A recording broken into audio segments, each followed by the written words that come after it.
الحمد لله وكفى والصلاة والسلام على عباده الذين اصطفى أما بعد فأعوذ بالله من الشيطان الرجيم بسم الله الرحمن الرحيم وإذ قال ربك للملائكة إني جاعل في الأرض خليفة قالوا وتجعل فيها من يفسد فيها ويسفك الدماء ونحن نسبح بحمدك ونقدس لك قال إني أعلم ما لا تعلمون صدق الله العظيم رب اشرح لي صدري ويسر لي أمري واحلل عقدة من لساني يفقهوا قولي۔ جیسا کہ میں نے عرض کیا تھا، سورہ بقرہ کے پہلے 4 رکوع نہایت اہم ہیں، نہایت جامع ہیں۔ پہلے 2 رکوعوں میں 3 قسم کے انسانوں کی وضاحت کی گئی، 3 قسم کے کردار کے نقشے کھینچ دیے گئے۔ تیسرے رکوع میں قرآن مجید کی دعوت کا خلاصہ آ گیا، توحید فی العقیدہ، توحید فی العمل، یعنی عبادت اللہ کی، ایمان بالرسالت، قرآن مجید کو منزل من اللہ کلام ماننا۔ اس میں اگر شک ہے تو جو بھی چیلنج تھا، اگر واقعتاً تمہیں شک ہے، حقیقت میں شک نہیں ہے، لیکن جیسا کہ تم کہہ رہے ہو کہ تمہیں شک ہے تو کوشش کرو اس کے مقابلے کی ایک صورت بنا لاؤ۔ پھر آخرت، جنت اور دوزخ، ان دونوں کا تذکرہ ہو گیا۔ پھر ایک خاص مسئلہ جو قرآن مجید کے اسلوب پر اعتراض کی شکل میں آیا کہ اس میں مچھر جیسی حقیر شے کا بھی تذکرہ ہے، اس کی حکمت بیان کر دی گئی کہ تشبیہ اور تمثیل میں ظاہر بات ہے کہ ممثل لہو اور ممثل بہی میں مناسبت چاہیے۔ جس چیز کے لیے تمثیل بیان کی جا رہی ہے، جس شے سے تمثیل بیان کی جا رہی ہے، ان میں مناسبت ہونی چاہیے، اس میں عظیم یا حقیر کا کوئی سوال نہیں۔ پھر یہ بات کہ جن لوگوں کے دلوں میں زیغ ہے، کجی ہے، وہ اس قرآن سے بھی ان کی ضلالت میں، گمراہی میں اضافہ ہوگا۔ جو لوگ طالب حق ہیں ان کو یہ قرآن مجید ہدایت دے گا، اور کن کو اللہ گمراہ کرتا ہے؟ جو سرکش ہے، جو نمبر 1 اللہ سے جو عہد کر کے دنیا میں آئے تھے اس کی خلاف ورزی کر رہے ہیں اور صلہ رحمی کے بجائے قطع رحمی کرتے ہیں۔ اس کے بعد ایک بہت اہم فلسفیانہ بات آ گئی، اور اسی کے ضمن میں نے اصل میں یہ ساری بات دہرائی ہے۔ میں نے کہا تھا کہ یہ بات واضح ہوگی آگے جا کر سورہ غافر میں۔ پھر ذہن میں لائیے کہ جب یہ صورت نازل ہوئی ہے، سورہ غافر نازل ہو چکی تھی، لہذا یہاں اجمالی تذکرہ ہے، وہاں تفصیلی تذکرہ ہے۔ اہل جہنم کا قول نقل ہوا ہے، ربنا امتنا اثنتین واحییتنا اثنتین فاعترفنا بذنوبنا فهل الى خروج من سبیل۔ اے اللہ، تو نے 2 مرتبہ ہم پر موت وارد کی، 2 مرتبہ ہمیں زندہ کیا، اب ہم نے اپنے قصور تسلیم کر لیے، تو اب یہاں سے بھی کوئی اور مرحلہ ہے یا نہیں؟ یہاں سے نکلنے کا بھی کوئی راستہ ہے یا نہیں؟ اس سے حقیقت یہ واضح ہوئی، انسان کی تخلیق اول ہوئی عالم ارواح میں، صرف ارواح کی حیثیت سے، اور حدیث میں آتا ہے الارواح جنود مجندہ، لشکروں کی شکل، تمام انسان۔ ان سے عہد لیا گیا الست بربکم قالوا بلی، پھر سلا دیا گیا ارواح کو۔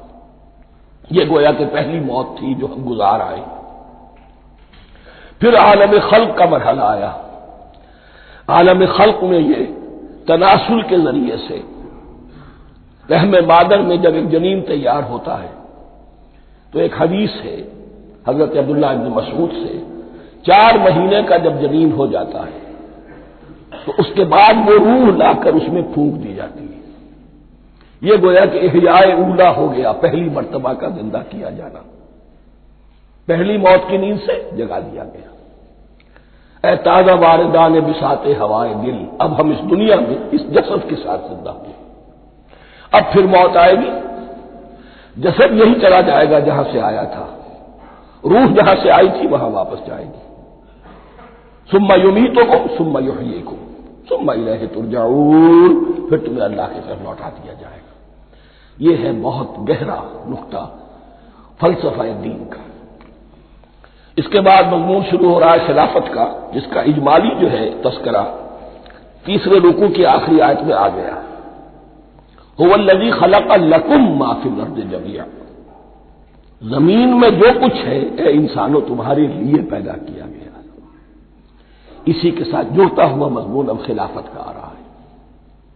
وَإِذْ قَالَ رَبُّكَ لِلْمَلَائِكَةِ إِنِّي جَاعِلٌ فِي الْأَرْضِ خَلِيفَةً، اور یاد کرو جب کہ کہا تھا تمہارے رب نے فرشتوں سے، میں بنانے والا ہوں زمین میں ایک خلیفہ۔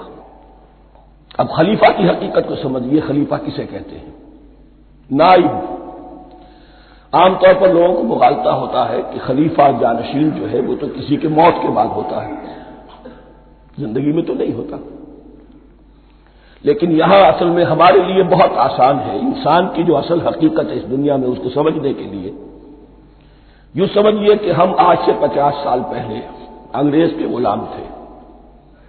ہمارا بادشاہ یا ملکہ انگلستان میں تھا یا تھی۔ دہلی میں وائس رائے ہوتا تھا۔ وائس رائے کا کام کیا ہے؟ جو حکم آیا ہے ہز میجسٹیز گورنمنٹ کا یا ہر میجسٹیز گورنمنٹ کا جو حکم آیا ہے بلا چون و چرا، بغیر کسی تغیر و تبدل کے نافذ کرے۔ ہاں جہاں کوئی حکم وہاں سے نہیں ہے تو یہاں کے حالات میں بہترین اپنی رائے قائم کرے، غور و فکر کرے، یہاں کی مصلحتیں کیا ہے۔ جو چیز بھی امپائر کی مصلحت میں ہو اس کے مطابق فیصلہ کر سکتا ہے۔ بین ہی یہی رشتہ ہے۔ اللہ ہے لیکن اللہ نے اپنے آپ کو غیب کے پردے میں چھپا لیا ہے۔ زمین پر انسان ہے، اب انسان کا کام یہ ہے جو ہدایت آ رہی ہے اللہ کی طرف سے اس پر تو بے چون و چرا عمل کرے۔ جہاں کوئی ایکسپریس ہدایت نہیں ہے، کوئی واضح ہدایت نہیں ہے، وہاں اپنے بیسٹ ججمنٹ کو ایکسرسائز کرے۔ اسی کا نام اجتہاد ہے۔ غور و فکر کرے، سوچے، اور جو بات روح دین کے زیادہ سے زیادہ مطابقت رکھنے والی ہو اس کو اختیار کرے۔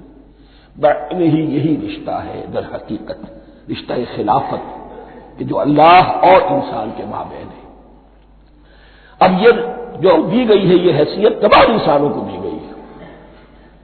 پوٹینشلی ہر انسان اللہ کا خلیفہ ہے، لیکن جو اللہ کا باغی ہو جائے، جو خود حاکمیت کا مدعی ہو گیا، گویا کہ وہ باغی ہے۔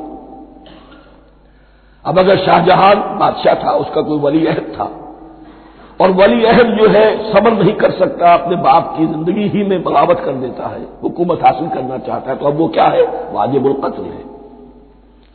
جو لوگ بھی حاکمیت کے مدعی ہو گئے، ویسے تو حقیقت واجب القتل ہے، لیکن دنیا میں مہلت دی ہے اللہ نے، یہ دارالامتحان ہے، فوراً قتل نہیں کرتا، فوراً ختم نہیں کرتا۔ وَلَوْلَا كَلِمَةٌ سَبَقَتْ مِن رَّبِّكَ إِلَىٰ أَجَلٍ مُّسَمًّى لَقُضِيَ بَيْنَهُمْ، اگر یہ پہلے بات طے نہ ہو چکی ہوتی، ایک وقت معین تک کے لیے انہیں مہلت اللہ نے نہ دی ہوتی تو اللہ فیصلہ چکا دیتا، لیکن مہلت دی ہے۔ لیکن کم سے کم اتنی سزا ملتی ہے کہ اب وہ خلافت کے حق سے محروم کر دیے گئے۔ گویا کہ اب خلافت دنیا میں ہوگی خلافت المسلمین، صرف وہی شخص کہ جو اللہ کو مانے اپنا حاکم مطلق، وہ خلافت کا اہل ہے۔ تو یہ چند باتیں خلافت کی اصل حقیقت کے ضمن میں یہیں پر سمجھ لیجیے۔ وَإِذْ قَالَ رَبُّكَ لِلْمَلَائِكَةِ إِنِّي جَاعِلٌ فِي الْأَرْضِ خَلِيفَةً قَالُوا أَتَجْعَلُ فِيهَا مَن يُفْسِدُ فِيهَا وَيَسْفِكُ الدِّمَاءَ وَنَحْنُ نُسَبِّحُ بِحَمْدِكَ وَنُقَدِّسُ لَكَ۔ اور یاد کرو جب کہ تمہارے رب نے کہا تھا فرشتوں سے کہ میں زمین میں خلیفہ بنانے والا ہوں، تو انہوں نے کہا کہ کیا تو بنائے گا اس میں جو فساد مچائے گا اس میں اور خوریزی کرے گا۔ وَنَحْنُ نُسَبِّحُ بِحَمْدِكَ وَنُقَدِّسُ لَكَ، ہم آپ کی تسبیح اور تحمید اور آپ کی تقدیس میں لگے ہوئے ہیں۔ قَالَ إِنِّي أَعْلَمُ مَا لَا تَعْلَمُونَ، فرمایا میں جانتا ہوں جو تم نہیں جانتے۔ اب یہاں سوال پیدا ہوتا ہے کہ فرشتوں کو یہ گمان کیسے ہوا، یا یہ خیال کیسے ہوا؟ دو رائے ہیں اس میں۔ ایک تو یہ کہ انسان کی تخلیق سے پہلے اس دنیا میں جنات تھے، اور انہیں بھی کچھ اللہ نے تھوڑا سا اختیار دیا تھا، اور انہوں نے یہاں فساد مچایا۔ انہی پر قیاس کرتے ہوئے فرشتوں نے سمجھا کہ انسان بھی پھر زمین میں فساد مچائے گا، خونریزی کرے گا۔ ایک دوسری اصولی بات یہ کہی گئی ہے کہ خلافت کا لفظ جب استعمال ہوا تو اس کے معنی ہے کہ کوئی نہ کوئی اختیار بھی ملے گا۔ جنات کے بارے میں خلافت کا لفظ کہیں نہیں آیا، انسان کے بارے میں آ رہا ہے۔ خلیفہ بالکل بے اختیار نہیں ہوتا، جیسا کہ میں نے عرض کیا، جہاں واضح حکم ہے تو اس کی تو تنفیذ، جہاں نہیں ہے وہاں اپنی رائے سے جتنا بھی بہتر سے بہتر سوچ سکتا ہو انسان رائے قائم کرے۔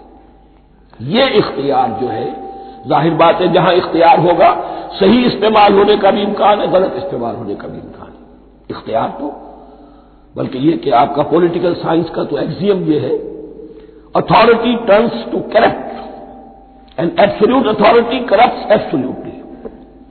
تو ٹینڈنسی کرپشن کی ہوتی ہے اختیار کے اندر، اس بنا پر انہوں نے قیاس کیا کہ اس میں فساد ہوگا، خونریزی ہوگی۔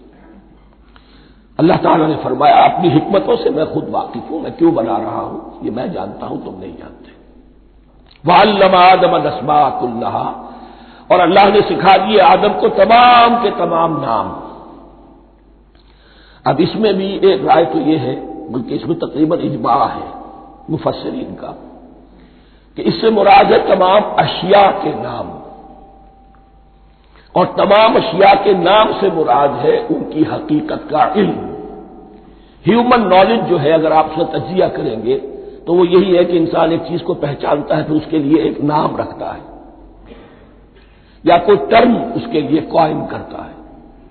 اس نام یا ٹرم اور اس کے حوالے سے، اصطلاح کے حوالے سے بہت سے حقائق کو اپنے ذہن کے اندر محفوظ کرتا ہے۔ تو گویا کہ ان علمہ آدم الاسماء کلہا، تمام نام سکھا دیے کل مادی کائنات کے اندر جو کچھ وجود میں آنے والا تھا، ان سب کی حقیقت سے پوٹینشلی حضرت آدم کو آگاہ کر دیا۔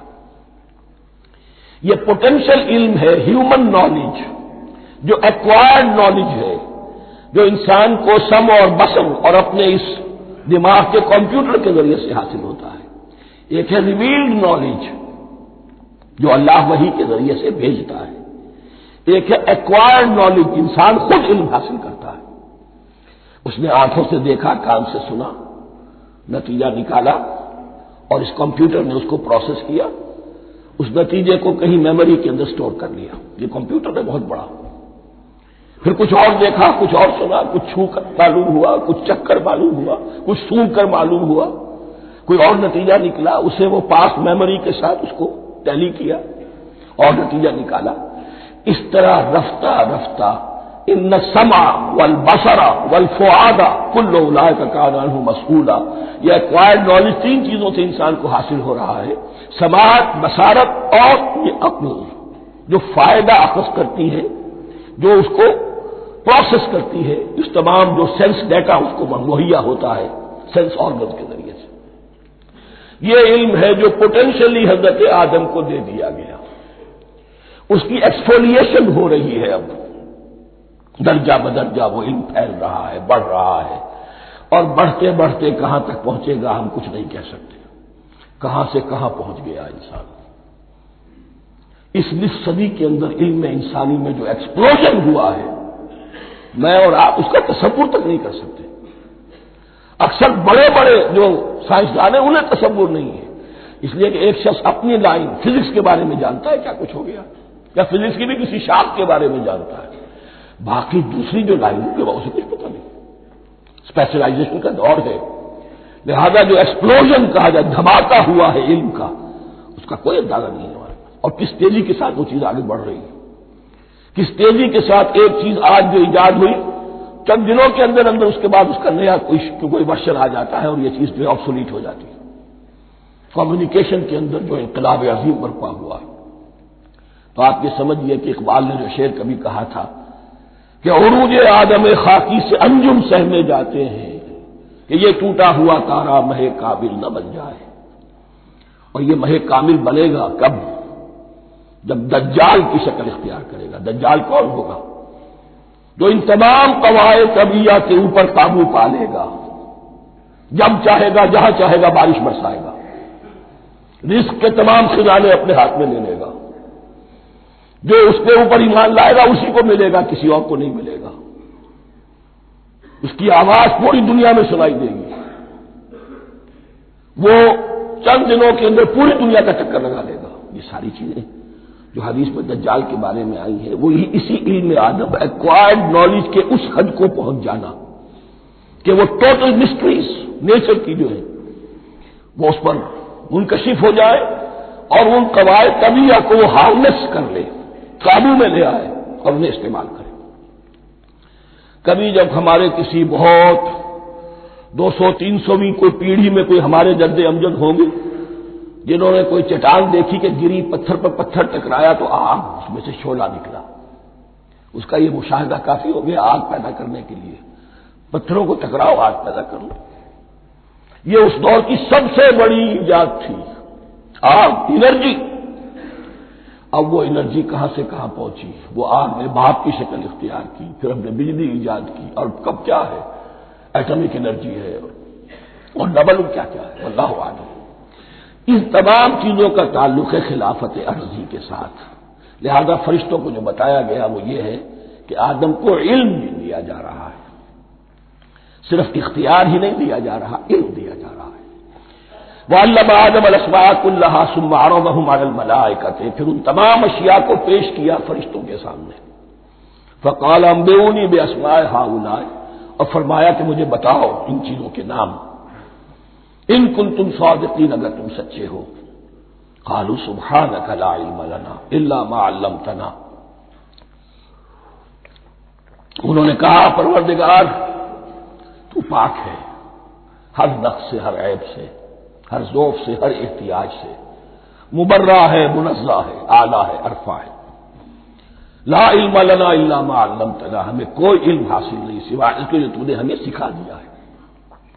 اس کی تعبیر یہی بہتر معلوم ہوتی ہے کہ ملائکہ کی حیثیت در حقیقت اس کائناتی جو حکومت ہے اللہ کی آفاقی حکومت، اس کے کارندوں کی ہے، یا اس کے سول سروینٹس ہیں. تو ہر ایک کو صرف اس کے شعبے کے متعلق علم دیا گیا ہے، علم جامع نہیں ہے. تمام چیزوں کا علم یہ معلوم کرنے کی استعداد ان کے پاس نہیں ہے. کوئی فرشتہ فرض کیجئے بارش کے اوپر معمور ہے، کوئی پہاڑوں پر معمور ہے، جس کا ذکر سیرت میں آتا ہے کہ جب طائف میں حضور پر پتھراؤ ہوا ہے تو اس کے بعد ایک فرشتہ حاضر ہوا ہے کہ میں ملک الجبال ہوں، اللہ نے مجھے پہاڑوں پر معمور کیا ہوا ہے.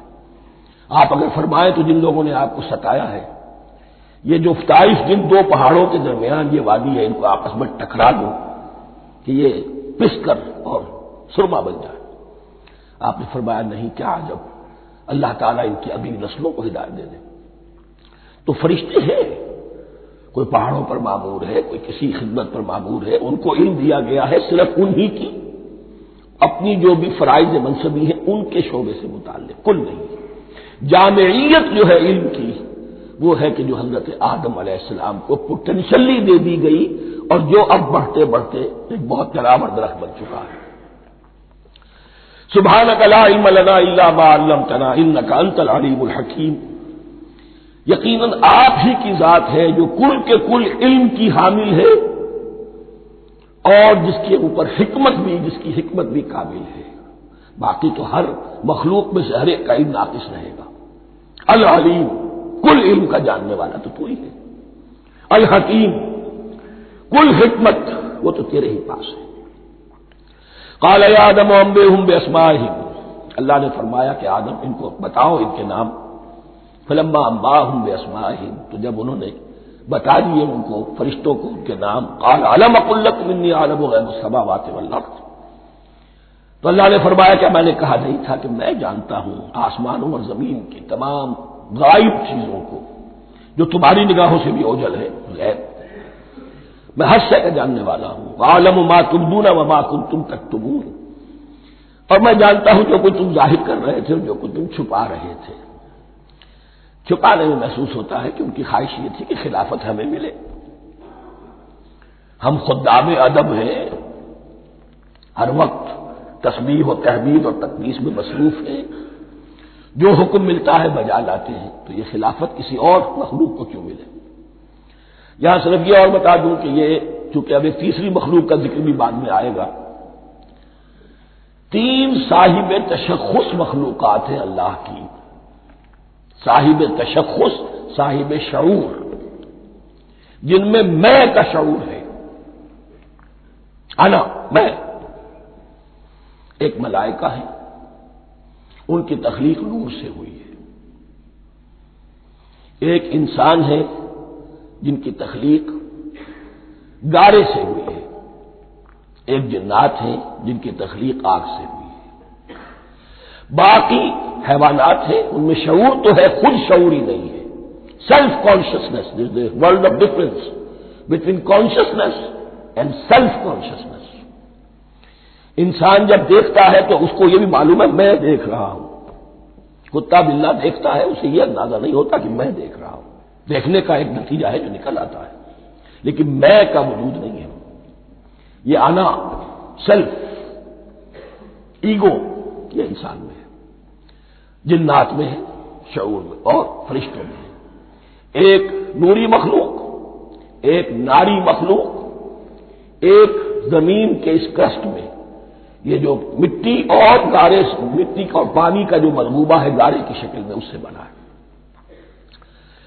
قال يا آدم انبئهم باسمائهم فلما انباهم باسمائهم قال الم اقل لكم اني اعلم غيب السماوات والارض واعلم ما تبدون وما كنتم تكتمون واذ قلنا للملائكه اسجدوا لآدم فسجدوا الا ابلیس۔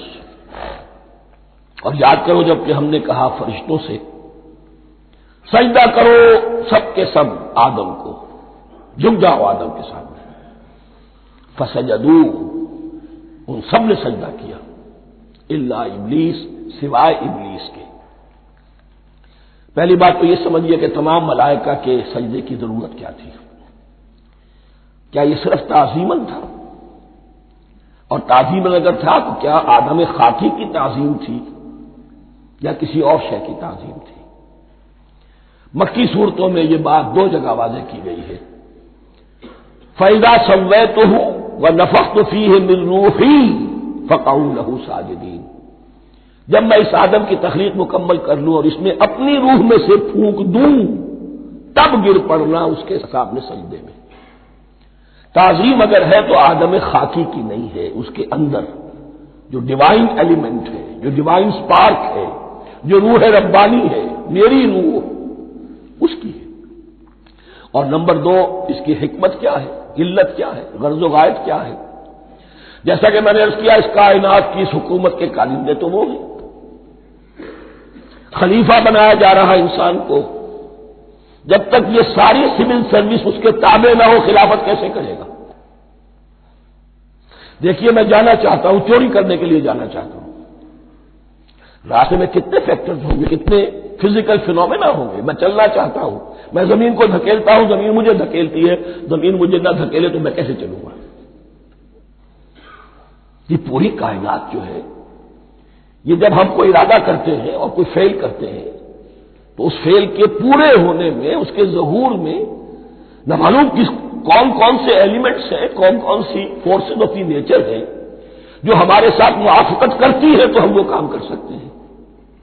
اور ان سب پر فرشتے مامور ہیں، ہر ایک کی اپنی ڈومین ہے۔ اگر وہ تابع نہ ہو تو خلافت کی کوئی معنی نہیں۔ خلافت دی گئی ہے، یہ ادھر جانا چاہتا ہے جانے دو، یہ نماز کے لیے مسجد میں جانا چاہتا ہے جانے دو، یہ چوری کے لیے نکلا ہے نکلنے دو، اس لیے کہ اس کو جو اختیار دیا گیا ہے، اس کے اختیار کے استعمال میں یہ تمام جو قوتیں ہیں وہ اس کے ساتھ موافقت کرتی ہیں، تب اس کا کوئی ارادہ، وہ اچھا ہو یا برا، وہ پایہ تکمیل کو پہنچ سکتا ہے۔ یہ گویا کہ سبارڈینیشن اس کے لیے سمبل کہ تمام فرشتوں کو جھکا دیا گیا۔ البتہ اس آیت میں ایک مغالطہ پیدا ہوتا ہے، الا ابلیس، سوائے ابلیس کے۔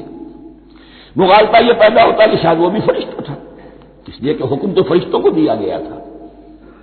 پھر نوٹ کیجئے، اس سے پہلے، بہت پہلے سورہ کہف نازل ہو چکی ہے، اور سورہ کہف میں فرما دیا گیا ہے کان من الجن ففسق عن امر ربی، وہ جن تھا، پس اس نے سرکشی کی اپنے رب کے حکم سے.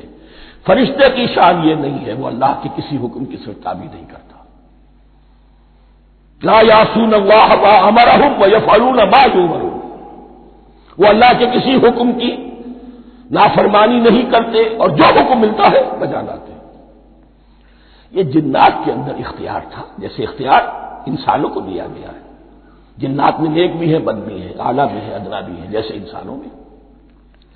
لیکن یہ عزازیل جو جن تھا، علم اور عبادت دونوں کے اعتبار سے بہت بلند ہو گیا تھا، اور یہ فرشتوں کا یوں سمجھیے کہ ہم نشین، فرشتوں کے ساتھ اس طور سے شامل.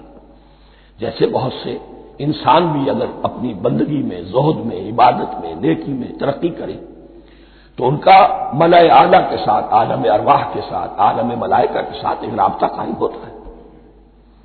اسی طریقے سے وہ جو عزازیل تھا، جن ہونے کے باوجود اپنی نیکی، عبادت، پارسائی اور اپنے علم میں فرشتوں سے بہت آگے تھا. اس لیے معلم الملکوت کی شکل اختیار کر چکا تھا.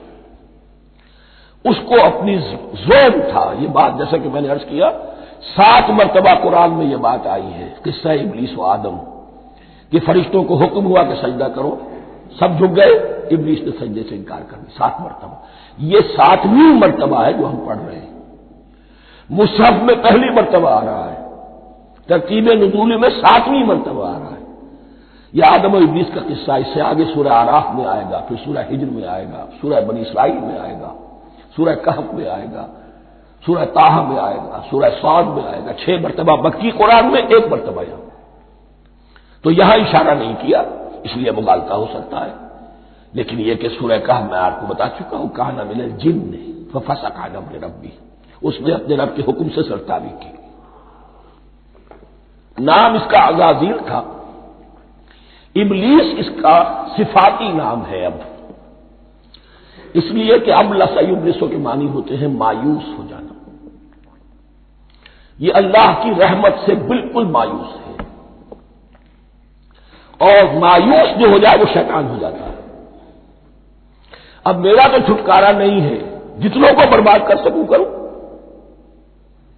میری تو عاقبت خراب ہو چکی ہے، جتنوں کو اپنے ساتھ، ہم تو ڈوبے ہیں سنم، تم کو بھی لے ڈوبیں گے. اب وہ شیطان اس معنی میں کہ انسان کی عداوت اس کی گھٹی میں پڑ گئی. اس نے اللہ سے پھر اجازت بھی لی کہ مجھے مہلت دے دے، یوم یبعثون، قیامت تک کے دن کے لیے، تو میں ثابت کر دوں گا کہ یہ آدم اس رتبے کا حقدار نہ تھا، مستحق نہ تھا جو اسے دیا گیا. انا خیر منہ، میں اس سے بہتر ہوں. خلقتنی من نار وخلقتہ من طین، تو نے مجھے آگ سے بنایا، اسے گارے سے بنایا. لیکن یہ تکبر ہے در حقیقت کہ جس نے اسے راندہ درگاہ حق کر دیا. وَإِذْ قُلْنَا لِلْمَلَائِكَةِ اسْجُدُوا لِآدَمَ فَسَجَدُوا إِلَّا إِبْلِيسَ أَبَىٰ وَاسْتَكْبَرَ. ابا، اس نے انکار کیا، واستکبر، اور تکبر کیا، استکبار کیا. وَكَانَ مِنَ الْكَافِرِينَ. کانا عربی زبان میں 2 طرح کا ہوتا ہے، تامہ، ناقصہ. ایک معنی یہ ہو سکتے ہیں کہ ہو گیا، اب اپنے اس استکبار اور انکار کی وجہ سے کانا من الکافرین، وہ کافروں میں سے ہو گیا. ایک کانا تامہ ہوتا تھا ہی کافروں میں سے، یعنی اس کے اندر سرکشی چھپی ہوئی تھی، اب ظاہر ہو گئی. یہ معاملہ ہوتا ہے، کسی شخص کی بدنیتی اس کے اوپر پردے پڑے رہتے ہیں نیکی کے، زہد کے، کسی خاص وقت میں آ کر وہ ننگا ہو جاتا ہے، اور جو اس کے اندر تھا اصل، اس کی حقیقت، وہ سامنے آ جاتی ہے. اس کا امکان ہے. تو دونوں معنی اس کے ہو سکتے ہیں. وَقُلْنَا يَا آدَمُ اسْكُنْ أَنْتَ وَزَوْجُكَ الْجَنَّةَ، اور ہم نے کہا کہ اے آدم رہو تم اور تمہاری بیوی جنت میں. اب یہ جنت کون سی ہے؟ اکثر حضرات کے نام کر کے نزدیک یہ جنت کہیں آسمان ہی میں تھی، آسمان ہی میں حضرت آدم کی تخلیق ہوئی. البتہ یہ سب مانتے ہیں کہ ایک وہ جنت الفردوس جو ہے جس میں جانے کے بعد پھر واپس نکلنے کا کوئی امکان نہیں، یہ وہ جنت نہیں ہے جس میں کہ آخرت میں لوگوں کو جا کر داخل ہونا ہے. اس میں داخل ہونے والے کے نکلنے کا کوئی امکان نہیں. ایک رائے یہ بھی ہے، میرا رجحان اس رائے کی طرف ہے، تخلیق آدم اسی زمین پر ہوئی ہے. وہ جن مراحل سے گزری ہے تخلیق وہ ایک علیحدہ مسئلہ ہے۔ بایولوجی اور وحی دونوں اس پر متفق ہیں کہ مٹی سے، کرسٹ آف دی ارتھ سے انسان بنا ہے، اس پر اتفاق ہے قرآن کا بھی اور بایولوجی کا بھی، جدید علم الحیوانات کا بھی، علم الحیات کا۔ سٹیجز کیا ہیں اس میں اختلاف ہو سکتا ہے، اس کو چھوڑ دیجئے، وہ اس وقت کا بحث نہیں۔ یہی کسی اونچے مقام پر کوئی سرسبز و شاداب علاقہ تھا جہاں حضرت آدم کو رکھا گیا، جہاں ہر طرح کے میوے تھے، ہر شے، لا تظمأ فیہا ولا تضحیٰ، نہ اس میں بھوک لگے گی، نہ دھوپ تمہیں ستائے گی، ہر طرح کی چیز تمہیں فراہم ہے۔ وہاں رکھے گئے ہیں صرف ایک ڈیمانسٹریشن کے لیے کہ انہیں نظر آ جائے کہ شیطان میرا دشمن ہے، وہ مجھے ورگلائے گا، طرح طرح سے میرے اندر وسوسہ اندازی کرے گا، میرے اور میری اولاد کے، صرف ایک ڈیمانسٹریشن۔ اس کی مثال یوں سمجھیے کہ سلیکشن تو ہو گیا، CSP گریڈ میں کوئی شخص آ گیا ہے، لیکن اب وہ سول سروس اکیڈمی میں رکھا جا رہا ہے۔ تو یہ کوئی اکیڈمی ہو سکتا ہے اسی زمین پر، وہ صرف بتانا یہ تھا کہ تمہیں معلوم ہو جائے کہ یہ شیطان تمہارا دشمن ہے۔ اس لیے کہ اس میں جو ایک لفظ حبوط کا آ رہا ہے، وہ حبوط صرف ایک ہی معنی میں نہیں ہوتا، دوسری معنی میں بھی ہے۔ واللہ عالم، یہ چیزیں پھر متشابہات میں رہیں گی، اس لیے ان کے بارے میں کوئی ایک رائے دوسری رائے، اس کے لیے ذہن سے، عقل سے بات کر کے ایک یا دوسری رائے اختیار کر سکتے ہیں۔ وَقُلْنَا يَا آدَمُ اسْكُنْ أَنْتَ وَزَوْجُكَ الْجَنَّةَ، اور ہم نے کہا کہ رہو اے آدم تم بھی اور تمہاری بیوی بھی باغ میں، اس باغ میں، الجنہ اس باغ میں، گویا کہ اشارہ کیا جا رہا ہے۔ وَكُلَا مِنْهَا رَغَدًا حَيْثُ شِئْتُمْ، اور کھاؤ اس میں سے با فراغت جہاں سے چاہو، ہر طرح کا پھل ہے کھاؤ۔ وَلَا تَقْرَبَا هَٰذِهِ الشَّجَرَةَ، یہاں پہ اس درخت کا نام نہیں دیا گیا، اشارہ اس درخت کے قریب مت جانا۔ فَتَكُونَا مِنَ الظَّالِمِينَ، تو تم ظالموں میں سے ہو جاؤ گے، تم حد سے گزرنے والوں میں سے ہو جاؤ گے۔ اب اس کی بھی حکمت سمجھیے کہ چونکہ ڈیمانسٹریشن کرانی ہے کہ تمہیں کسی چیز سے، 1000 چیزیں مباح ہیں دنیا میں، چند چیزیں پینے کی حرام ہیں۔ اب تم اگر ان 1000 مباح چیزوں کو چھوڑ کر حرام چیز کو پیتے ہو تو یہ تمہارا اختیار ہوا، جبکہ اللہ تعالیٰ نے مباحات کا دائرہ بہت وسیع رکھا ہے۔ جس سے چاہو چند رشتے ہیں جو بیان کر دیے گئے، یہ حرام ہے، محرمات ہے، ابدیہ ہے، ان سے تو شادی نہیں ہو سکتی۔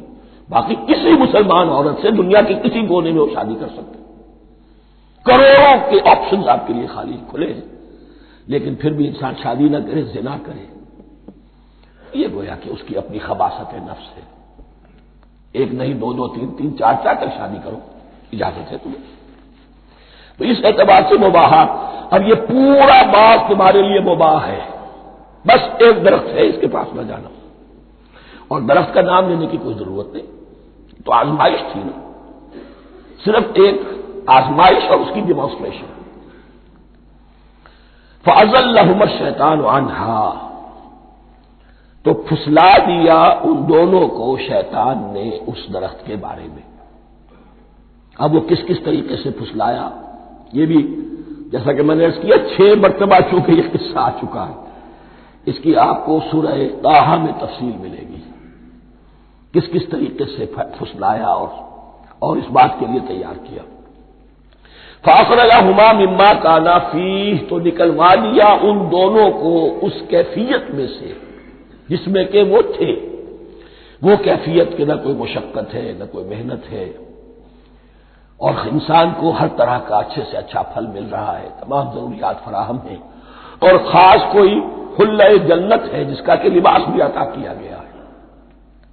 لیکن ان کیفیات سے اب نکال کر، اب جسے آپ کہیں گے بٹر فیکٹس آف لائف، اچھا اب جاؤ، یہ ڈیمانسٹریشن کرنی تھی، ہو گئی۔ شیطان تمہارا دشمن ہے، تمہارا اور تمہاری نسل کا، شیطان لعین، اور وہ تمہیں پھسلائے گا جیسے آج پھسلایا ہے۔ تم آگاہ رہنا اس کی شرارتوں سے۔ ان الشیطان لکم عدو فاتخذوہ عدوا، یہ شیطان تمہارا دشمن ہے، اسے اپنا دشمن ہی سمجھو۔ لیکن یہ ہے کہ اگر کچھ لوگ اسے دوست بنا لیں، اس کے ایجنٹ بن جائیں، اس کے کارندے بن جائیں، یہ ان کا چوائس ہے جس کی سزا انہیں ملے گی۔ فَأَخْرَجَهُمَا مِمَّا كَانَا فِيهِ وَقُلْنَا اهْبِطُوا بَعْضُكُمْ لِبَعْضٍ عَدُوٌّ، اور ہم نے کہا اترو، تم سب ایک دوسرے کے دشمن ہوگے. اب یہ چونکہ جمع کا صیغہ آیا ہے، ایک دوسرے کے دشمن ہوگے، تو ایک دشمنی تو شیطان اور آدم اور ذریت آدم کی ہے، ایک اور دشمنی بھی ہے جو انسان میں مرد اور عورت کے مابین ہے. عورت بھی پھسلاتی ہے، غلط راستے پر ڈالتی ہے، مرد عورتوں کو گمراہ کرتے ہیں، عورتیں مردوں کو گمراہ کرتی ہیں. قرآن مجید میں کہا گیا یا ایھا الذین آمنوا ان من ازواجکم واولادکم عدوا لکم فاحذروہم. اہل ایمان چوکنے رہو، چوکس رہو، تمہاری بیویوں اور اولاد میں سے تمہارے دشمن ہیں، بچ کر رہو، کیپ الرٹ. کہیں ان کی محبت تمہیں راہ حق سے منحرف نہ کر دے. تم ایک اچھا کام کرنا چاہتے ہو، بیوی رکاوٹ بن گئی، بیوی کو اچھا کام کرنا چاہتی، شوہر رکاوٹ بن گیا، تو یہ محبت نہیں ہے، یہ عداوت ہے. اس حوالے سے بعضکم لبعض عدو ولکم فی الارض مستقر ومتاع الی حین. اور تمہارے لیے اب زمین میں مستقر ہے، جائے قیام ہے اور متاع ہے، ضرورت کی چیزیں ہیں ہم نے فراہم کر دی ہیں. الی حین، لیکن ایک وقت معین تک کے لیے، یہ ابدی نہیں ہے، ایک وقت آئے گا یہ بساط ہم لپیٹ دیں گے. یوم نطوی السماء کطی السجل للکتب، جس دن کے ہم تمام فضاؤں کو اور تمام خلاؤں کو، تمام آسمانوں کو اس طرح لپیٹ لیں گے جیسے کتابوں کا طوبار لپیٹ دیا جاتا ہے. ایک وقت آئے گا. یہ تخلیق الی اجل مسمى ہے، الی حین ہے. فتلقى آدم من ربه کلمات فتاب علیہ. تو سیکھ لیے، حاصل کر لیے آدم نے اپنے رب سے کچھ کلمات، تو اللہ نے ان کی توبہ قبول کر لی. اب اس کی وضاحت سورہ اعراف میں ہے. یہ تو چونکہ پس منظر میں وہ 2/3 قرآن موجود ہے، اس کی وضاحت کیا ہے کہ حضرت آدم میں سخت پشیمانی پیدا ہوئی ہے، میں نے کیا کیا، مجھ سے خطا سرزد ہو گئی، اللہ کے حکم کی میں نے خلاف ورزی کی.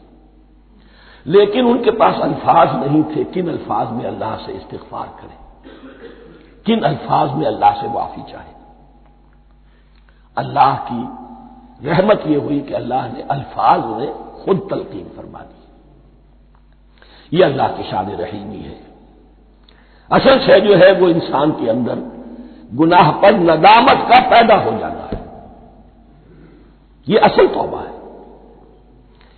علامہ اقبال نے جو بڑی اپنی آغاز ان فوانش شباب میں جو اشعار کہے تھے، ان میں سے ایک شعر کو سن کر پھڑک اٹھے تھے اس وقت کے اساتذہ بھی. موتی سمجھ کے شان کریمی نے چن لیے، قطرے جو تھے میرے عرق انفعال کے. انفعال کہتے ہیں شرمندگی کو. شرمندگی سے میری پیشانی پر جو پسینے کے قطرے نمودار ہو گئے، میرے پروردگار کو وہ اتنے عزیز ہوئے، اس نے انہیں موتی کی طرف چن لیا. موتی سمجھ کے شان کریمی نے چن لیے، قطرے جو تھے میرے عرق انفعال کے. تو فتلقى آدم من ربه کلمات، ان پر پچھتاوا ہوا، ندامت ہوئی. اللہ نے انہیں الفاظ، وہ الفاظ کیا تھے؟ وہ سورہ اعراف میں ہیں. ربنا ظلمنا انفسنا وان لم تغفر لنا وترحمنا لنكونن من الخاسرین. اے اللہ، ہم نے اپنی جانوں پر ظلم کیا ہے، اور اگر تو نے ہمیں بخش نہ دیا اور رحم نہ فرمایا تو ہم تو خسارہ والوں میں ہو جائیں گے، تباہ ہو جائیں گے، برباد ہو جائیں گے. یہی پر فوری تقابل موجود ہے. غلطی ابلیس سے بھی ہوئی، حکم سے سرتابی ہوئی، لیکن اس پر ندامت نہیں ہوئی، تکبر کی بنا پر اور اکڑ گیا، انا خیر منہ. غلطی آدم سے بھی ہوئی، نافرمانی ہوئی، لیکن اس پر پشیمان ہوئے اور توبہ کی. وہ شیطنت ہے، یہ آدمیت ہے، ورنہ کوئی انسان گناہ سے اور معصیت سے مبرہ نہیں ہے. حضور کی ایک حدیث ہے، کل بنی آدم کلکم خطاؤون، کل بنی آدم خطاؤون وخیر الخطائین التوابون. آدم کے تمام اولاد، تمام انسان خطا کار ہیں، ان خطا کاروں میں بہتر وہ ہیں، اچھے وہ ہیں جو توبہ کرتے ہیں. تو یہاں حضرت آدم سے غلطی ہوئی، انہوں نے توبہ کی، پشیمانی ہوئی، ندامت ہوئی، اس نے کی اور اس پر جم گیا. اصرار کیا. فتلقى آدم من ربه كلمات فتاب عليه انه هو التواب الرحیم. یقیناً وہی تو ہے بہت توبہ کو قبول فرمانے والا اور بہت رحم فرمانے والا. یہ نوٹ کیجئے گا توبہ کا لفظ دونوں طرف سے آتا ہے. بندہ بھی تواب وخیر الخطائین التوابون. تواب بندے بھی ہو گئے، تواب اللہ بھی ہے. اس کی اصل حقیقت کیا ہے؟ بندے نے خطا کی اور دور ہو گیا اللہ سے. اللہ نے اپنی رحمت کی نگاہ اس سے پھیر لی. بندے نے توبہ کی، اللہ پھر اپنی رحمت کے ساتھ اس کی طرف متوجہ ہو گیا. توبہ کے معنی پلٹنا. بندہ معصیت سے توبہ کر کے اپنی اصلاح کی طرف، بندگی کی طرف، اطاعت کی طرف پلٹ آیا. اللہ نے جو اپنی نظر رحمت پھیر لی تھی، اللہ نے پھر وہی اپنی شان غفاری اور رحیمی کے ساتھ بندے کی طرف توجہ فرما لی. جس کے لیے حدیث میں الفاظ آتے ہیں، تم اگر میری طرف بالشت بھراؤ گے میں ہاتھ بھراؤں گا، تم اگر چل کر آؤ گے میں دوڑ کر آؤں گا. ہم تو مائل بکرم ہے کوئی سائل ہی نہیں، راہ دکھلائے کسے رہنم منزل ہی نہیں. وہ تو تواب ہے. بس فرق یہ ہے کہ تابہ بندے کے لیے ہوگا تو الہ ہوگا، تابہ الہ، انی تم تو الیک. اور جب اللہ کی طرف سے ہوگا تابہ علیہ، وہ اعلیٰ ہوگا، اس پر توبہ کی. یعنی اللہ کی بلند شان ہے تو انسان توبہ کرتا ہے تو اس کی طرف توبہ کرتا ہے. اللہ کی شان کیا ہے؟ وہ توبہ کرتا ہے تو بندے پر اعلیٰ. فتاب علیہ انہ هو التواب الرحیم. قلنا اهبطوا منها جميعا. ہم نے کہہ دیا اتر جاؤ اس سے اب تم سب کے سب. فَإِمَّا يَأْتِيَنَّكُم مِّنِّي هُدًى. اب یہاں لفظ آیا اہبطوا، یہاں بھی پہلے بھی آیا ہے. جو حضرات یہ سمجھتے ہیں کہ تخلیق آدم آسمانوں پر ہوئی ہے اور جنت بھی وہ آسمان میں ہے جہاں رکھے گئے تھے، آزمائشی یا ٹریننگ یا ڈیمانسٹریشن والی جنت، وہ یہاں حبوط کا ترجمہ کریں گے کہ آسمان سے زمین پر اترنے کا حکم دیا گیا.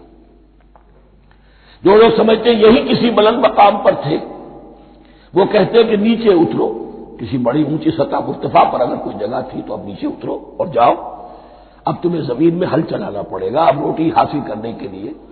یہ جو نعمتوں کے دسترخوان یہاں بچھے ہوئے تھے یہ اب تمہارے لیے نہیں. اس کے لیے اس بانی مجلس کا استعمال جو ہے وہ آ جائے گا آگے چل کر اسی سورہ بقرہ کے اندر کہ اس معنی میں بھی سورہ بقرہ کے 7ویں رکوع میں یہ لفظ استعمال ہوا ہے. تو امکان اس کا بھی ہے. بس اس سے آگے ادھر یا ادھر کی زیادہ بحث کرنے کا یہ موقع دورہ ترجمہ قرآن میں نہیں ہے. قُلْ اهْبِطُوا مِنْهَا جَمِيعًا فَإِمَّا يَأْتِيَنَّكُم مِّنِّي هُدًى فَمَن تَبِعَ هُدَايَ فَلَا خَوْفٌ عَلَيْهِمْ وَلَا هُمْ يَحْزَنُونَ. تو جب بھی آئے گی تمہارے پاس میری جانب سے کوئی ہدایت تو جو کوئی میری ہدایت کی پیروی کرے گا اس کے لیے نہ خوف ہوگا اور نہ وہ حزن سے دوچار ہوگا. یہ ہے علم انسانی کا دوسرا گوشہ، ریویلڈ نالج. اس چوتھے رکوع کی جو حسن ہے اسے دیکھیے. شروع میں ایکوائرڈ نالج کا ذکر ہے جو پوٹینشلی حضرت آدم کی ذات میں رکھ دیا گیا اور جو انسان نے پھر اپنی محنت سے ان السمع والبصر والفؤاد اس کے ذریعے سے آگے بڑھایا. یہ علم ہے چل رہا ہے. آج مغربی اقوام ہم سے بہت آگے ہیں. کبھی ایک زمانے میں مسلمان آگے نکل گئے تھے، لیکن ظاہر بات ہے کہ اس دنیا میں عروج تو انہی کو ہوگا جو ان چیزوں میں سب سے زیادہ جس کی آگہی حاصل ہوگی. البتہ ایک علم وہ ہے جو آسمان سے نازل ہوتا ہے، یہ گیون ہے، ریویلڈ نالج ہے، یہ وحی ہے. فَإِمَّا يَأْتِيَنَّكُم مِّنِّي هُدًى. تمہارے مقام خلافت کا تقاضا یہ ہے جو احکام ہمارے آئے، جو ہدایات ہم بھیجیں ان کو تو پوری طریقے سے اس کی پیروی کرو. فَمَن تَبِعَ هُدَايَ. تو جو کوئی بھی میری ہدایت کی پیروی کرے گا فَلَا خَوْفٌ عَلَيْهِمْ وَلَا هُمْ يَحْزَنُونَ. وَالَّذِينَ كَفَرُوا. اور جو ناشکری کریں گے، کفر کریں گے، انکار کریں گے، وَكَذَّبُوا بِآيَاتِنَا. اور ہماری آیات کو جھٹلائیں گے، فَأُولَٰئِكَ أَصْحَابُ النَّارِ هُمْ فِيهَا خَالِدُونَ. تو وہ جہنمی ہوں گے، آگ والے ہوں گے، اس میں ہمیشہ ہمیشہ رہیں گے۔ یہ ہے گویا کہ چارٹر، اس نوع انسانی کو جو ابدی چارٹر اللہ نے دیا ہے، جبکہ زمین کا چارج دے دیا گیا خلیفہ کی حیثیت سے۔ یہاں یہ 4 رکوع جو ہے سورہ بقرہ کے، جو میں نے عرض کیا تھا، قرآن کی دعوت، قرآن کا بنیادی فلسفہ، اس پر یہ جام ہے، اور یہ مکی صورتوں کے مضامین کا خلاصہ۔ اب یہاں سے شروع ہو رہا ہے 5ویں رکوع سے مسلسل 10 رکوع، مسلسل خطاب ہے بنی اسرائیل سے۔ البتہ ان میں ایک تقسیم ہے، پہلے رکوع میں دعوت ہے۔ دعوت جب ہوتی ہے تو آمادہ کرنا، تشویق، ترغیب، دل جوئی، نرمی، یہ دعوت کے اجزاء لا ينفک ہے، اس کے بغیر دعوت مؤثر نہیں ہوتی۔ لہذا ان 7 آیات میں یہ یوں سمجھیے کہ ان 10 رکوعوں کے لیے یہ بمنزلہ فاتحہ ہے، جیسے سورہ فاتحہ 7 آیتوں کی، ایسے ہی اس دعوت سابقہ امت مسلمہ کو دعوت دی جا رہی ہے۔ تو کس طرح دی جا رہی ہے؟ یہ کون تھے؟ یہ بھی مسلمان ہی تو تھے نا، کافر تو ہو گئے حضور کا انکار کر کے، ورنہ وہ موسیٰ کے ماننے والے، شریعت ان کے پاس، بڑے بڑے علماء ان میں، علم کا چرچا ان میں، سب کچھ تھا، ان کو دعوت دی جا رہی ہے۔ لیکن میں اس لیے آپ کو چاہتا ہوں، اس کو توجہ دلا رہا ہوں، آج اگر مسلمانوں میں جو غافل ہو گئے، اپنی حقیقت کو بھول گئے، اپنے فرض منصبی سے غافل ہو گئے، دنیا کے اور قوموں کی طرح کی ایک قوم بن کر رہ گئے، اگر کوئی ایک داعی گروہ کھڑا ہو، کوئی جماعت، کوئی فرد، اور اس سے جماعت بنے، تو ظاہر بات ہے سب سے پہلے اسے اسی امت کو دعوت دینی ہوگی، اس لیے کہ دنیا تو اسلام کو پہچانے گی اس امت کے حوالے سے۔ فزیشین ہیل بائی سیلف، پہلے یہ تو ٹھیک ہو، یہ کہیں پر صحیح اسلام کا نمونہ پیش کرے تو دنیا کو دعوت دے سکو گے، آؤ دیکھو یہ ہے اسلام۔ اس لیے ان کو جو دعوت دینے کا اسلوب ہونا چاہیے وہ عکس ہوگا اس اسلوب کا جو ان 7 آیات میں ہمارے سامنے آ رہا ہے۔ یا بنی اسرائیل اذکروا نعمتی التی انعمت علیکم، اے بنی اسرائیل، اسرائیل کو سمجھ لیجئے، یہ مرکب لفظ ہے، اسم، اسی سے اسیر بنا ہے، اسیر جو کسی کا قیدی ہوتا ہے۔ ایل عبرانی میں اللہ کے لیے ہے، اور اسرائیل کا ترجمہ ہے عبداللہ، اللہ کا غلام، اللہ کے ساتھ بندھا ہوا، اس کی اطاعت کے قلاتے کے اندر۔ تو یہ اسرائیل، یہ لقب ہے حضرت یعقوب علیہ السلام کا۔ ان کے 12 بیٹے تھے، 12 بیٹوں سے جو نسل چلی وہ بنی اسرائیل ہے، انہی میں حضرت موسیٰ کی بعثت ہوئی اور تورات انہیں دی گئی، پھر یہ ایک بہت بڑی امت بنے۔ ان پر 4 ادوار آ چکے تھے قرآن مجید کے نزول کے وقت تک۔ 2 مرتبہ اللہ کی رحمت کی بارشیں ہوئیں، انہیں عروج نصیب ہوا، 2 مرتبہ ان کو دنیا پرستی، شہوت پرستی، اللہ کے احکام کو پسپش ڈال دینے کی سزا میں عذاب کے کوڑے ان پر برسے۔ اس کا ذکر آئے گا سورہ بنی اسرائیل کے پہلے رکوع میں۔ اس وقت جبکہ قرآن نازل ہو رہا ہے، اس وقت وہ اپنے اس زوال کے دور میں تھے۔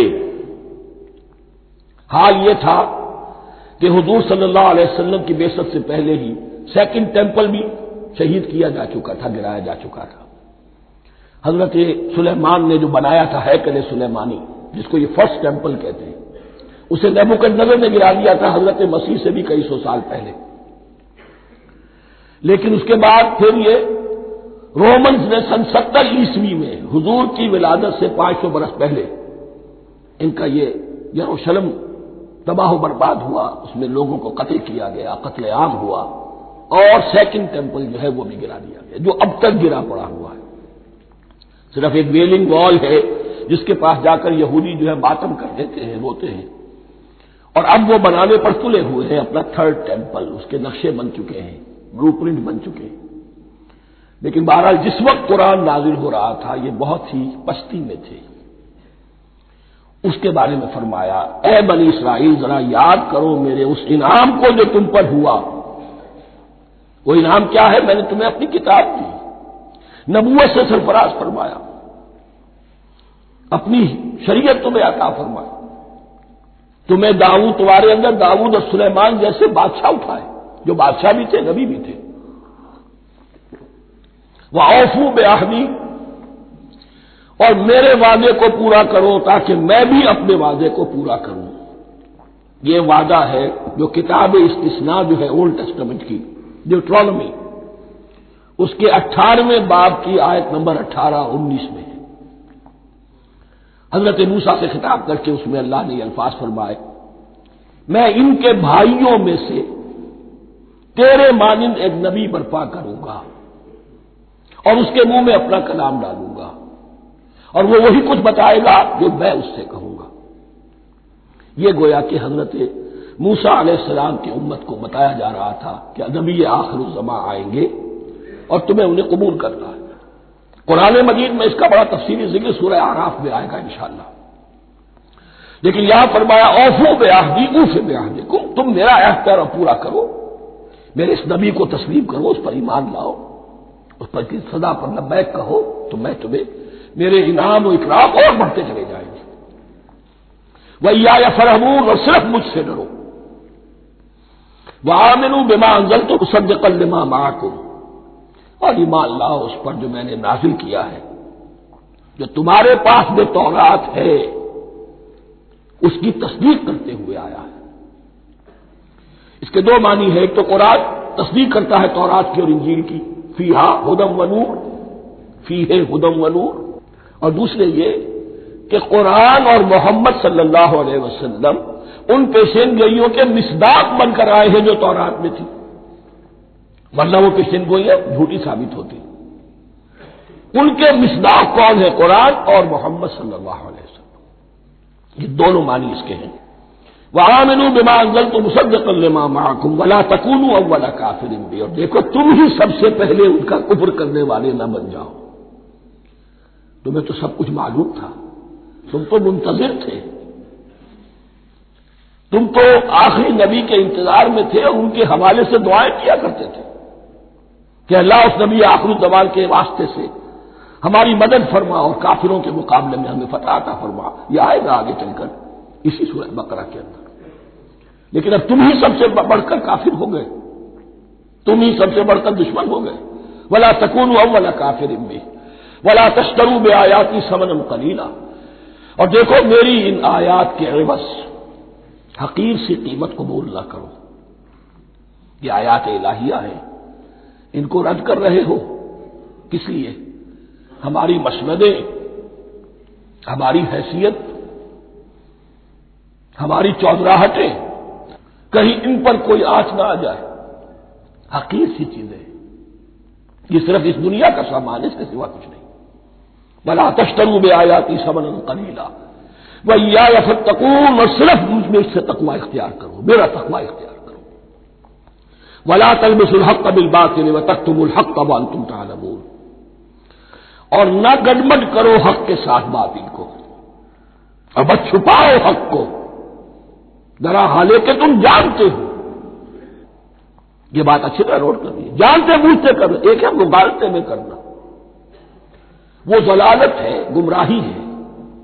ایک جان بوجھ کر کرنا، حق کو پہچان کر اسے رد کرنا، یہ پھر اللہ تعالیٰ کے غضب کو دعوت دینا ہے، wrath of اللہ، اس کے غضب کو دعوت دینا ہے کہ حق کو پہچان کر اس کی نفی کی جائے۔ وَأَنْتُمْ تَعْلَمُونَ، علماء یہود قرآن مجید میں آگے چل کر آئے گا، ایسے پہچانتے تھے محمد کو اور قرآن کو جیسے اپنے بیٹوں کو، یعرفونہ کما یعرفون ابناہم، ایسے پہچانتے جیسے اپنے بیٹوں کو۔ وَأَقِیمُوا الصَّلَاةَ وَآتُوا الزَّکَاۃَ، دیکھو نماز قائم کرو، زکوٰۃ ادا کرو۔ وَارْكَعُوا مَعَ الرَّاكِعِينَ، اور جھکنے والوں کے ساتھ جھکو۔ یہ اول تو رکوع کو انہوں نے اپنے ہاں سے خارج کر دیا تھا، ثانیاً باجماعت نماز ان کے ہاں ختم ہو گئی تھی۔ وَارْكَعُوا مَعَ الرَّاكِعِينَ، جماعت باجماعت نماز کی طرف اشارہ ہے۔ أَتَأْمُرُونَ النَّاسَ بِالْبِرِّ وَتَنْسَوْنَ أَنفُسَكُمْ، کیا تم لوگوں کو نیکی کا حکم دیتے ہو، تقویٰ کی، پارسائی کی تعلیم دیتے ہو؟ میں کہہ رہا ہوں کہ اصل میں مخاطب کون ہے؟ علماء یہود، اس آیت سے ثابت ہو گیا عالم ہمارا بھی جب بھی کھڑا ہوگا اونچے سے اونچا آواز کہے گا، اعلیٰ سے اعلیٰ بات کہے گا۔ اکثر و بیشتر کا حال یہ ہے کہ ان کا اپنا کردار دیکھیے تو کوئی مناسبت ہی نہیں اس سے کہ جو وہ بات کہہ رہا ہے، جو لوگوں کو دعوت دے رہا ہے اس پر خود عمل نہیں۔ تو یہی در حقیقت علماء یہود کا کردار بن چکا تھا۔ أَتَأْمُرُونَ النَّاسَ بِالْبِرِّ وَتَنْسَوْنَ أَنفُسَكُمْ، کیا تم لوگوں کو نیکی کا حکم دیتے ہو اور خود اپنے آپ کو بھول جاتے ہو؟ وَأَنْتُمْ تَتْلُونَ الْكِتَابَ، اور یہ سب کچھ تم کر رہے ہو اس حال میں کہ کتاب پڑھتے بھی ہو، تورات پڑھتے ہو، صاحب تورات ہو۔ ہمارے بھی بہت سے علماء کا علماء سو جنہیں ہم کہتے ہیں حال یہ ہو چکا ہے، خود بدلتے نہیں قرآن کو بدل دیتے ہیں، ہوئے کس درجہ فقیہان حرم بے توفیق۔ جو صورتحال ہے صرف قرآن کا بطن بچا ہوا ہے، اس کے مفہوم میں، اس کی تفسیر میں، اس کے ترجمے میں تو تحریفیں موجود ہیں، بڑی بڑی تحریفیں موجود ہیں، متن بچا ہوا ہے، وہ اس لیے کہ اللہ تعالیٰ نے اس کی حفاظت کا ذمہ لیا ہے۔ وَاسْتَعِینُوا بِالصَّبْرِ وَالصَّلَاةِ، اور مدد حاصل کرو دو چیزوں سے، صبر اور نماز۔ یہ صبر کا لفظ یہاں پر بہت قیمتی ہے، بہت بامانی ہے۔ علماء سو کیوں وجود میں آتے ہیں؟ جب وہ دنیا کے کتے بن جائیں گے تو دین کو بدنام کرنے والے ہوں گے۔ بظاہر دینی مناسب ہیں لیکن اصل میں ان کے پردے میں دنیا داری کی جا رہی ہے، صبر نہیں، بس صبر کے ساتھ اور نماز کے ساتھ، اس لیے کہ آپ صحیح راستے پر آئیں گے۔ اگر کوئی عالم دین لوگوں پر تنقید کرے گا، لولا ینہاہم الربانیون والاحبار، کیوں نہیں روکتے ان کے علماء اور ان کے اولیاء اور صوفیاء ان کو حرام کھانے سے اور جھوٹ بولنے سے؟ اگر کوئی شخص روکے گا اس کو پھر نذرانے تو نہیں ملیں گی، اس کی خدمتیں تو نہیں ہوگی۔ اگر تو دنیا میں صبر اختیار کرنا ہے تب تو آپ حق بات کہہ سکتے ہیں، اور اگر دنیاوی ایمبیشنز ہے تو پھر آپ کو کہیں نہ کہیں کمپرومائز کرنا پڑے گا۔ وَاسْتَعِینُوا بِالصَّبْرِ وَالصَّلَاةِ، صبر اور نماز۔ وَإِنَّهَا لَكَبِیرَةٌ، اور یقیناً یہ بہت بھاری شے ہے، بہت بھاری شے ہے۔ عام طور پر خیال یہ ہے کہ انہا کی ضمیر صرف صلاۃ کی طرف جاتی ہے، نماز بہت بھاری ہے۔ ایک رائے یہ ہے کہ نہیں، یہ پورے طرز عمل کی طرف جا رہی ہے، یہ طرز عمل کہ خود صبر کرو، اس دنیا میں صبر کرو، دنیا اور دنیا کے متعلقات میں کم سے کم پر قانع ہو جاؤ، اور حق کا بول بالا کرنے کے لیے میدان میں آ جاؤ، یہ طرز عمل۔ اور اس میں پھر نماز، الصلاۃ عماد الدین۔ وَإِنَّهَا لَكَبِیرَةٌ إِلَّا عَلَى الْخَاشِعِینَ، یہ یقیناً بہت بھاری چیز ہے، یہ روش، یہ رویہ بھی بہت بھاری اور نماز بھی بہت بھاری ہے، سوائے ان خشوع رکھنے والوں کے، ڈرنے والوں کے جن کے دل جھک گئے ہیں اللہ کے سامنے۔ الذین یظنون انہم ملاقو ربہم، جنہیں یہ یقین ہے کہ انہیں اپنے رب سے ملاقات کرنی ہے، جیسا کہ میں نے شروع میں توجہ دلائی تھی، وبالآخرۃ ہم یوقنون، یہ ایمان بالآخرت ہے جو انسان کو سیدھا رکھتا ہے عمل کے میدان میں۔ الذین یظنون انہم ملاقو ربہم وانہم الیہ راجعون، اور جنہیں یہ یقین ہے کہ بالآخر اسی کی طرف ہمیں لوٹنا ہے۔ بارک اللہ لی ولکم فی القرآن العظیم ونفعنی وإیاکم بالآیات والذکر الحکیم۔